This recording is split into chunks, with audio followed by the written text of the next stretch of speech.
Hello, my name is Fiona Ross. Welcome to the demo of the online GreenCheck tool. This is where you can prepare for your GreenCheck assessment.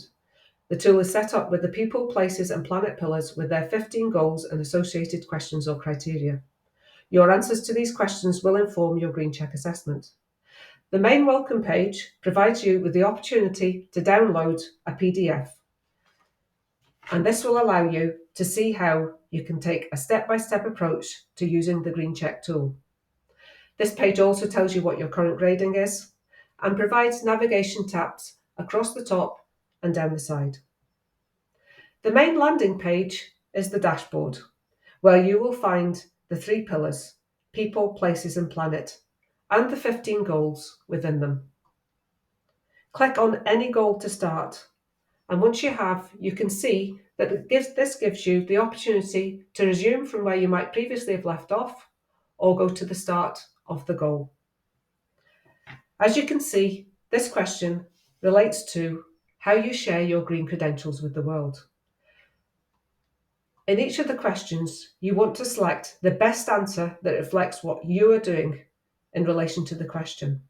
And this could be any of the answers here. In this case, we are ticking the first answer. We've provided some information in the text box, and we've also uploaded via this button our environmental policy as evidence. Once we've completed the question, we want to click the next button, and that will move us to the next question. And we continue to do that all the way through the GreenCheck portal. You can dip in and out of the questions as you see fit. Everything will be saved.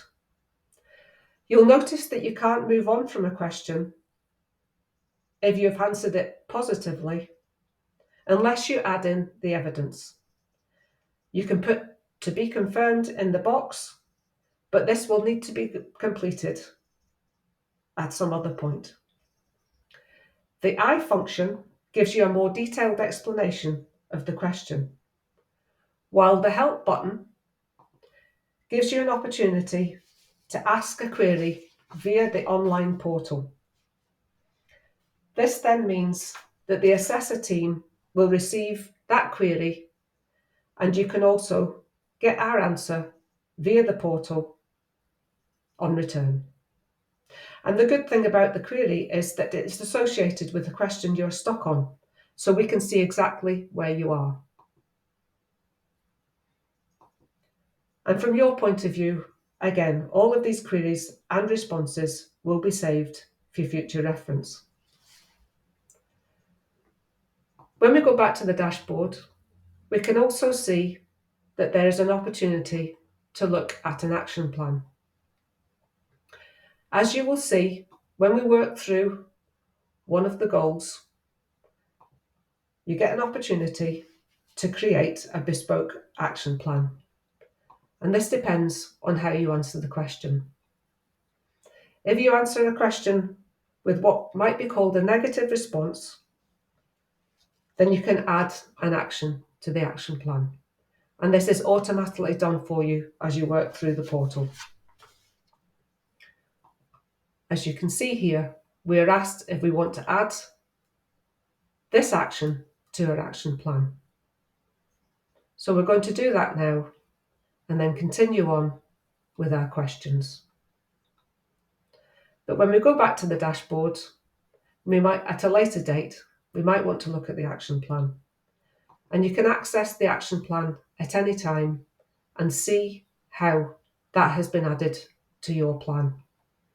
And this can develop over time as you work through the portal. So your actions have been stored here, and you can set responsibilities and completion dates. And you can also ask for help through the query system, as I've explained before. And you can also identify and record progress using these buttons here.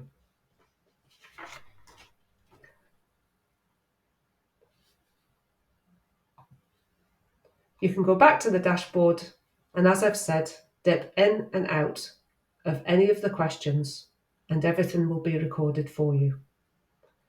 Once you've completed the portal, you can press Submit for assessment, and that will come to us at the assessor team. Thank you for listening.